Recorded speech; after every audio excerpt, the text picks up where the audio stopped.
ವೇದಿಕೆ ಅಂತ ಹೇಳಿ ಈ ದಿವಸ ಒಂದು ಕಾರ್ಯಕ್ರಮವನ್ನು ಮಾಡ್ತಾ ಇದ್ದಾರೆ. ಈ ದಿವಸ ಮಾಡ್ತಾ ಇರುವ ಕಾರ್ಯಕ್ರಮ ನಿಜವಾಗ್ಲೂ ಕೂಡ ಬಹಳ ಮಹತ್ವವಾದ ಕಾರ್ಯಕ್ರಮ. ಈ ಮೊದಲನೆಯದಾಗಿ ಈ ಕಾರ್ಯಕ್ರಮವನ್ನು ಆಯೋಜನೆ ಮಾಡಿದಂತಹ ಮತ್ತು ಈ ಕಾರ್ಯಕ್ರಮವನ್ನು ಮಾಡಬೇಕು ಅಂತ ಥಿಂಕ್ ಮಾಡಿದವ್ರಿಗೆ ನಾನು ತುಂಬ ಹೃದಯದ ಧನ್ಯವಾದಗಳನ್ನು ಇಷ್ಟಪಡ್ತೇನೆ. ಈಗ ಯಾಕೆ ಈ ದಿವಸ ನಾವು ಮೀಟಿಂಗ್ ಮಾಡ್ತಾ ಇದ್ದೀವಿ ಅಂತ ಎಲ್ಲರಿಗೂ ಕೂಡ ಗೊತ್ತಿದೆ. ಮೊನ್ನೆ 2 ದಿವಸದ ಹಿಂದೆ ನಡೆದಂತಹ ಘಟನೆಯ ಹಿನ್ನೆಲೆಯಲ್ಲಿ. ಬಟ್ ಅದಕ್ಕಿಂತ ಹೆಚ್ಚಾಗಿ ನಾನೇನು ಹೇಳಕ್ಕೆ ಇಷ್ಟಪಡ್ತೀನಿ ಅಂತ ಹೇಳಿದ್ರೆ, ಆಯ್ತು ಅವರು ಉದ್ರೇಕ ಮಾತಾಡಿದ್ರ, ಇವ್ರು ಉದ್ರೇಕ ಮಾತಾಡಿದ್ರ, ಅವ್ರ ಧರ್ಮನ ಇವ್ರ ಧರ್ಮನ, ಅದು ನೆಕ್ಸ್ಟ್. ಈಗ ನೀವೇ ಇದುವರೆಗೆ ಹೇಳಿದಿರ, ಎಲ್ಲರೂ ನಾವು ಅಣ್ಣ ತಮ್ಮಂದಿರ ಥರ ಬಾಳ್ತಾ ಇದ್ದೀವಿ, ಹಿಂದೆಯಿಂದನೂ ಹಾಗೆ ಬದುಕೊಂಡು ಬಂದಿದ್ದೀವಿ, ಮತ್ತೆ ನಾವು ಮುಂದೆನೂ ಹಾಗೆ ಬದುಕಬೇಕು. ಹಾಗೆ ಬದುಕಿದಾಗ ಮಾತ್ರ ಅದಕ್ಕೆ ನಿಜವಾದ ಅರ್ಥ ಇರ್ತದೆ. ಮತ್ತೆ ಅದೇ ಜೀವನ ಕೂಡ. ನಿಮ್ಮನ್ನು ಬಿಟ್ಟು ಅವ್ರು ಇರೋಕ್ಕಾಗಲ್ಲ, ಅವ್ರು ಬಿಟ್ಟು ನೀವು ಇರೋಕ್ಕಾಗಲ್ಲ. ನಾವು ಒಂದೇ ಕಡೆ ಇದ್ದಾಗ ಅದೇ ರೀತಿ ಇರಬೇಕಾಗ್ತದೆ.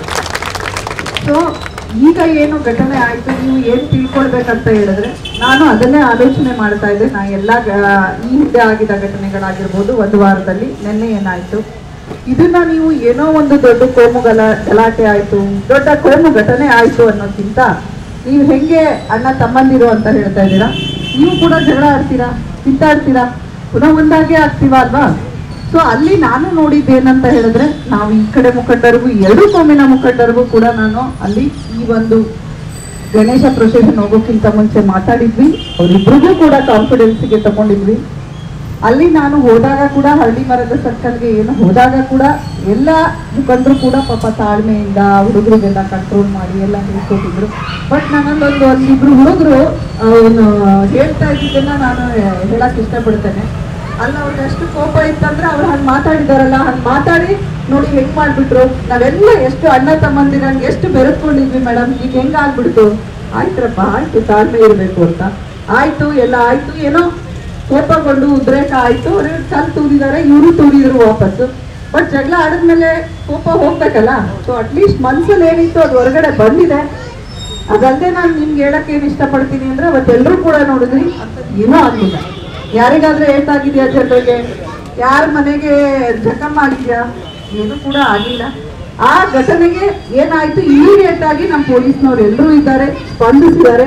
ಆ ಘಟನೆಯನ್ನ ನಿಯಂತ್ರಣ ಮಾಡುವಲ್ಲಿ ನಾವೆಲ್ಲರೂ ಕೂಡ ಸಕ್ಸಸ್ ಆಗಿದ್ದೀವಿ. ನೀವೆಲ್ಲರೂ ಕೂಡ ಅದನ್ನ ನೋಡಿದ್ದೀರಾ.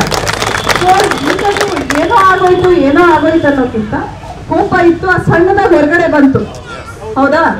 ನಾವು ಹೊರಗಡೆ ಬಂದಿದ್ದು ಒಳ್ಳೇದಾಯ್ತು. ಯಾವುದೋ ದೊಡ್ಡ ಮಟ್ಟದಲ್ಲಿ ಬರೋಕ್ಕಿಂತ ಅಲ್ಲೇ ಮುಗಿದೋಯ್ತು. ಈಗ ಏನ್ ತಪ್ಪಾಯ್ತು ಅದಕ್ಕೆ ಸಂಬಂಧಪಟ್ಟಂತೆ ಪೊಲೀಸರು ಕೇಸು ಮಾಡಿದ್ದಾರೆ.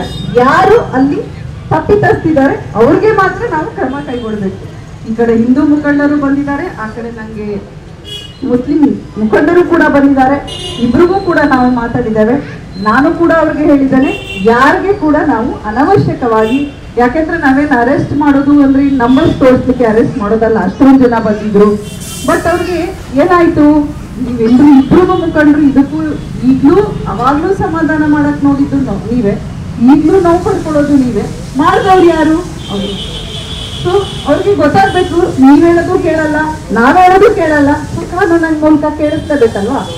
ಸೊ ಕಾನೂನಿಂದ ಅವ್ರಿಗೆ ಏನಂತ ಸ್ವಲ್ಪ ನಾನು ಅದನ್ನೇ ಇವ್ರಿಗೆ ಹೇಳಿದೆ, ನಮಗೆ ನಮ್ಮ ಯಾವ CCTV ಫುಟೇಜ್, ಬೇರೆ ಯಾವ ರೀತಿಯ ಸಾಕ್ಷ್ಯಾಧಾರಗಳಿದೆ ಅದ್ರ ಮೇಲೆ ತಪ್ಪು ಮಾಡಿದವ್ರಿಗೆ ಕರ್ಕೊಂಡು ಬರೋಣ.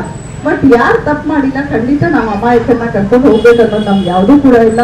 ನಮ್ಮ DG ಅವರಾಗಿರ್ಬೋದು, ADG ಅವರಾಗಿರ್ಬೋದು, ಅಥವಾ IGP ಸರ್ ಅವರಾಗಿರ್ಬೋದು, ಎಲ್ಲರ ಕೂಡ ಇನ್ಸ್ಟ್ರಕ್ಷನ್ಸು ಅದೇ ರೀತಿ ಇದೆ. ನಮ್ಮ ಪೊಲೀಸರು ಕೂಡ ಅದೇ ರೀತಿ ಮಾತಾಡ್ತಾ ಇದೀವಿ. ನಿಮ್ಮ ಇಬ್ರು ಕಡೆ ಲೀಡರ್ಸ್ ಬಂದಾಗ್ಲೂ ಕೂಡ ನಾನು ಅದನ್ನೇ ಹೇಳಿದ್ದೀನಿ, ನಿಮ್ಗೆ ಯಾರಾದ್ರೂ ನಾವು ಅಮಾಯಕರನ್ನ ಕರ್ಕೊಂಡು ಬಂದಿದ್ದೀವಿ ಅಂತಂದ್ರೆ ದಯವಿಟ್ಟು ಬನ್ನಿ, ನಾವು ನಿಮ್ಗೆ ವೆರಿಫೈ ಮಾಡಿ ಕಳಿಸ್ಕೊಡೋಣ ಅಂತ ನಾವು ಕಳಿಸ್ಕೊಟ್ಟಿದ್ದು ಕೂಡ ಇದೆ. ಎರಡನೇದು ಏನ್ ಹೇಳ್ತಾ ಇದ್ದೀರಾ,